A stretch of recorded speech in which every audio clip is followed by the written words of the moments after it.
¿cómo estás? Qué lindo que el tiempo pasa rápido para encontrarnos otra vez. Al menos yo lo siento así. Quería compartir con vos un relato del padre Lucas Prado que me encantó. Dice que había un niño que vivía en una misión llamada Laguna Verde en Paraguay. Él tenía que caminar 7 kilómetros cada día para ir a la escuela, porque allí en este pueblito no había escuela. Y no le gustaba para nada ir a la escuela. ¿Por qué? Porque su maestro se empeñaba constantemente en querer arrancar la fe en Dios de los niños. Así fue que una mañana, yendo camino a la escuela, él tenía que pasar un puentecito o un puente por un río que circundaba el pueblo, y vio que venían las aguas un poco crecidas. Lógico era porque había llovido y podría ser que hubiera una inundación. Así siguió camino a la escuela. Pasó todo el día allí y a eso de las 4 de la tarde pegó la vuelta para volver a su hogar. Al llegar al río le llamó la atención porque las aguas estaban más altas. Y se quedó pensativo mirando las aguas, se sentó en el puente y mientras miraba las aguas pensaba: qué triste tener el maestro que tengo, que tiene tanto odio a Dios y a las cosas santas. Pero cuando haga mi primera comunión, le voy a pedir a Dios que le perdone. Y así, metido en sus pensamientos estaba, cuando de golpe sintió que le salpicó el agua. Vio que las aguas habían subido y ya estaban alcanzando el puente. Se paró rápidamente y empezó a correr hacia su pueblo para avisarles. Cuando llegó allá, no había nadie. Todos, ante el peligro de una inundación, como estaban acostumbrados, habían escapado hacia una montaña cercana que era alta. Él pensó: seguramente mi papá y mi mamá ya se han ido para allá. Me voy a ir corriendo para encontrarme con ellos. En eso que comenzó a correr hacia la montaña, pasó por una casita que hacía las veces de iglesia y alcanzó a vislumbrar una luz al lado del sagrario. Frenó la marcha porque entendió que el Santísimo estaba allí presente. Y el sacerdote no vivía allí, vivía en el pueblo vecino. Pensó: si llega el agua, la capilla se va a inundar. Y es posible que las aguas tapen el sagrario. Entonces tomó una decisión. Pensó: voy a tomar el copón y lo voy a poner a resguardo. Entonces entró a la capilla y se dirigió a la sacristía. Buscó las llaves del sagrario. Cuando las encontró y salió para ir hacia el altar, ya las puertas de la iglesia se habían abierto por la fuerza de las aguas y las aguas le llegaban a las rodillas. Él corrió desesperado, abrió el sagrario, tomó el copón con sus manos y se puso en la parte más alta del altar. Mojado, con frío, vio que las aguas seguían subiendo y seguían subiendo. Llegó un momento que pensó que su vida corría peligro. Podía morir y no había recibido la primera comunión. Abrazado al copón, dijo Jesús: perdóname. Las aguas continuaban subiendo y el niño, con la ayuda de una silla que casi empezaba a flotar, se subió sobre el altar. Allí se quedó cuidando el copón como un precioso tesoro. Mojado, frío, tenía miedo y medio se quedó dormido, hasta que de pronto sintió que el agua golpeaba su cuerpo. El altar ya estaba siendo cubierto por las aguas. Entonces se trepó hacia el lugar donde se exponía generalmente la custodia con el Santísimo. Allí, abrazado al copón, se quedó dobladito, con frío, con miedo, mojado. Por allí tenía escalofríos, le ardía la cabeza. Entró en un sopor y se quedó dormido. Al día siguiente, a primera hora, en un bote venían algunos hombres y el sacerdote del pueblo vecino. Entraron a la capilla fácilmente porque la inundación había abierto sus puertas. Y cuando entraron, vieron a un niño pálido, inmóvil, allí, en el lugar donde se exponía al Santísimo, aferrado a un copón. Se acercaron a él y el sacerdote lo habló y le dijo: Pedro, ¿me oyes, Pedro? ¿Tienes frío, Pedro? Sí, alcanzó a balbucear. ¿Tienes hambre? Sí, mucha. Toma un poco de vino para que entres en calor. No. ¿Quieres comer algo? Y Pedro posó sus ojos en el cáliz, en el copón. Al sacerdote se le inundaron los ojos de lágrimas y le dijo: tu deseo será cumplido. Lo abrió, tomó una forma consagrada y se la dio a Pedro. Pedro sonrió y cerró los ojos. Rápidamente lo tomaron de donde estaba y lo llevaron en el bote. Y mientras iban en el bote rumbo al médico, mientras el sol acariciaba su cuerpo y quería hacerlo entrar en calor, el niño medio se movió y balbuceaba todo lo que había pasado en esa noche. De pronto medio se incorporó y con una voz poco audible dijo: Señor, perdona a mi maestro. Y cerró los ojos. Así, Pedro se fue con Dios.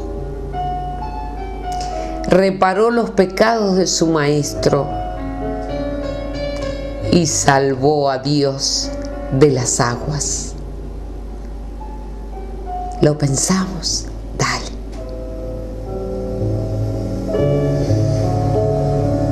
Supremo amor que comienza y no termina. Supremo amor.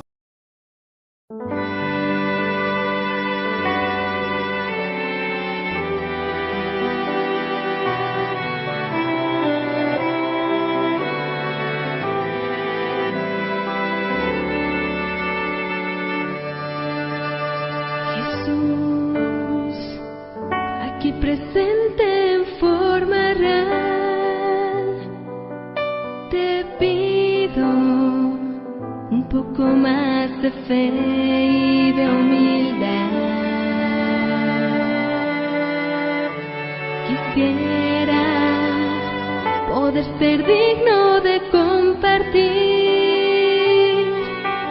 contigo el milagro más grande de amor. Milagro de amor tan infinito, en que tú, mi Dios, te has hecho tan pequeño y tan humilde para entrar en mí. Milagro de amor tan infinito, en que tú, mi Dios, te olvidas de tu gloria y de tu majestad.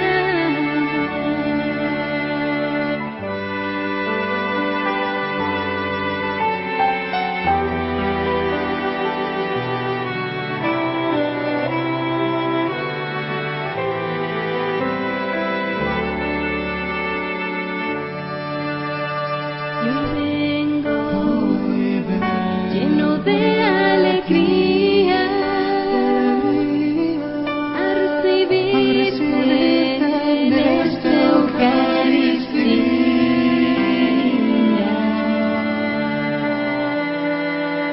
Te doy gracias por llamarme a esta cena, porque aunque no soy digno, visitas tú mi alma. Milagro de amor tan infinito, en que tú, mi Dios, te has hecho tan pequeño y tan humilde para entrar en mí. Milagro de amor tan infinito, en que tú, mi Dios, te olvidas de tu gloria y de tu majestad.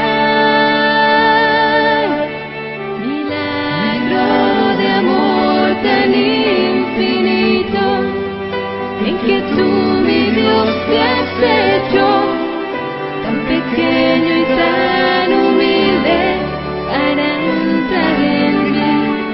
Milagro de amor tan infinito, en que tú, mi Dios, te olvidas de tu gloria y de tu majestad por mí.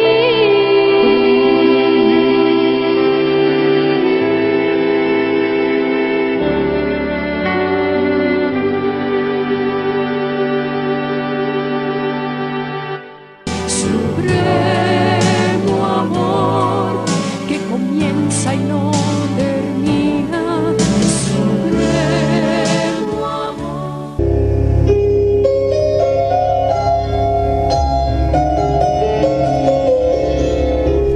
Y el niño del relato sabía quién estaba en el sagrario y deseaba de corazón recibirlo por primera vez.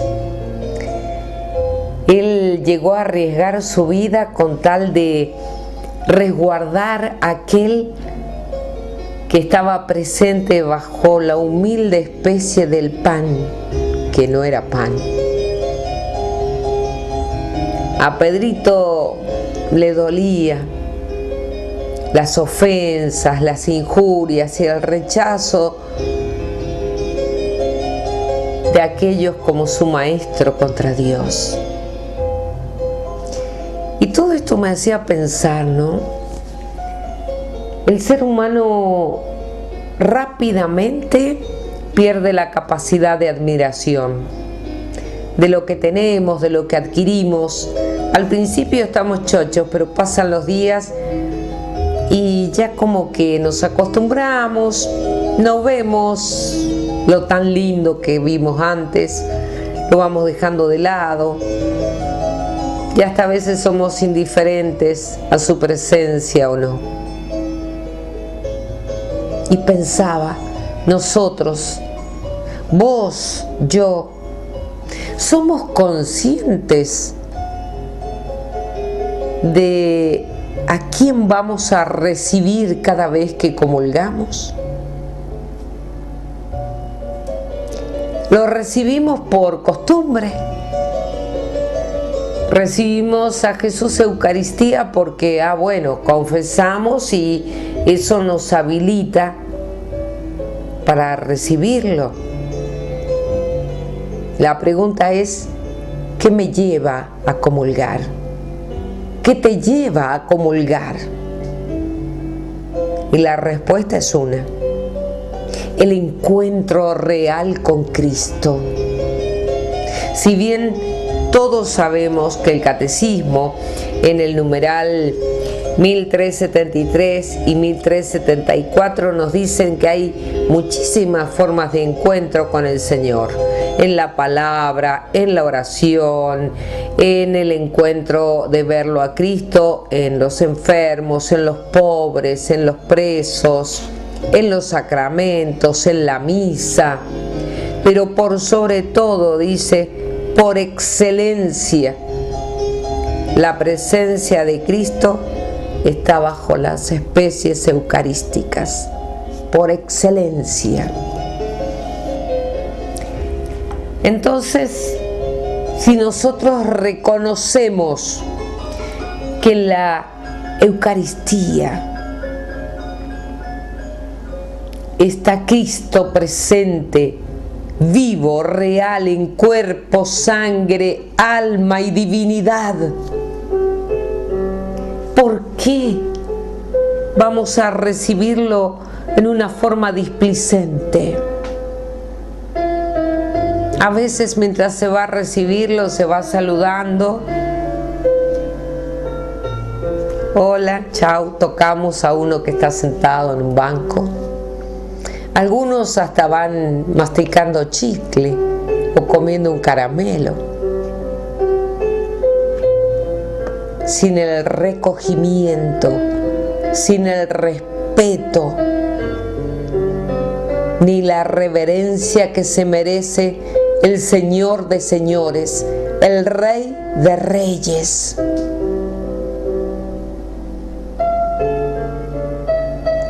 Parece que vamos a recibir una cosa. Y ahí tiene mucho que ver el catequista, ¿no? Hacerle entender a los niños eso y a los no tan niños. Reciben los niños la Eucaristía por primera vez y vienen haciendo morisquetas. ¿Hiciste entender eso? Que es Cristo mismo. El recibir la Sagrada Eucaristía no es una cosa así nomás. ¿Vos sabías que recibimos frutos maravillosos? Primer fruto, acrecienta nuestra unión con Cristo porque nos llena de su gracia. Segundo fruto, se nos perdonan los pecados veniales, esos que tantas veces cometemos y ofendemos a Dios. Tercer fruto, nos fortalece en la caridad. ¿Por qué? Porque nos llena de su amor. El amor mismo viene a morar en nosotros. Otro fruto importantísimo, nos preserva de los pecados mortales. Quinto fruto, nos da unidad como cuerpo místico de Cristo. Él es la cabeza del cuerpo místico que formamos nosotros. Por eso se le llama comunión, común, unión con la unidad, en unidad con la comunidad. Por eso dice el Evangelio de Juan en el capítulo 17, versículo 21 al 22. Dice Jesús, que todos sean uno, como tu Padre estás en mí y yo en ti. Sean también uno en nosotros, así el mundo creerá que tú me has enviado. Esa gloria que me diste se la di yo a ellos, para que sean uno, como tú y yo somos uno. Otro fruto que nos da la Eucaristía, recibida piadosamente, conscientes de a quién recibimos, es la fortaleza de toda la Iglesia. Y un fruto importante es que nos compromete a cada uno de nosotros en favor de los demás. Empezamos a ver las necesidades del otro, del prójimo, no solo las materiales, sino las espirituales. Nos compromete a querer compartir la palabra de Dios con otros, para que otros encuentren esta perla maravillosa, este tesoro incomparable que es Cristo. Hermanos, el mundo normalmente dice y escuchamos decir, hay que ver para creer. Nosotros hoy digamos, Señor, aumenta mi fe para creer y poder ver. Y será, hermanos, hasta nuestro próximo encuentro, si el buen Dios nos da la gracia. ¿Por dónde? Por aquí, por el 4, que es una buena señal. Chao.